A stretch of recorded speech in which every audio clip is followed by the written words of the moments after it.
Näiteks võta Maja pulsi aastast 1988. Siin on lihtne, on. Seal on selline asi nagu globaalne mõtlemine.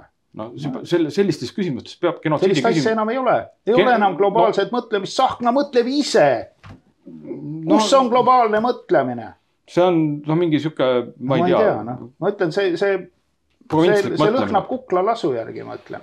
Mitte, et mina laseksin. Mul ei ole see töö. Mul on teine töö teha praegu. Aga ütleme, et kui see oleks minu töö, siis see saaks hästi tehtud. No, kunagi lihtne toetud selle globaalsele mõtlemisele. Siin ma loen ühe väikse lõigu, et siis saab kõigile selgeks, et miks tuleb toetada.